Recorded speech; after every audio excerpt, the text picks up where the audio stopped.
আসসালামু আলাইকুম। কী অবস্থা সবার? আশা করি সবাই ভালো আছেন। আলহামদুলিল্লাহ আমি ভালো আছি। আমি শাকিল বলছিলাম আরব আমিরাত থেকে। যারা প্রতিনিয়ত ভিসার জন্য মেসেজ করছিলেন তাদের উদ্দেশ্যে মূলত ভিডিওটা। আরব আমিরাতের ভিসা আসলে আপাতত বন্ধ আছে, লেবার ভিসা, সেটা সবাই জানেন। যেটা উন্মুক্তভাবে সবাই আসতে পারতো আগে, লেবার ভিসা, ভিজিট ভিসা, এগুলো বন্ধ আছে।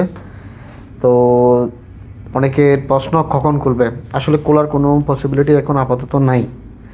তবে একটা জিনিস, প্রতি বছর আরব আমিরাতের যখন তাদের ন্যাশনাল ডে আসে, ঠিক আছে, ডিসেম্বরে, তখন তারা নতুন নতুন এক একটা আহ, সুযোগ নিয়ে আসে, মানুষকে অফার দেয়। তো এবারও কোনো অফার আছে কি না জানি না, হয়তো থাকতেও পারে, নাও থাকতে পারে, ঠিক আছে। তো দেখা যাক ডিসেম্বরে কোনো ঘোষণা আসে কিনা, আরব আমিরাতের ভিসা বাংলাদেশিদের জন্য উন্মুক্ত করে কিনা, সেটা দেখার বিষয়। তবে ভিসা ওপেন হওয়াটা পসিবিলিটিটা খুব কম, ঠিক আছে। একেবারে ভিসা উন্মুক্ত হয়ে যাওয়াটা আগের মতো যেভাবে আমরা ভিজিট ভিসায় আসতে পারতাম, তারপর লেবার ক্যাটাগরিতে আসা যাওয়া হইতো, সেভাবে আর হওয়ার পসিবিলিটি কম।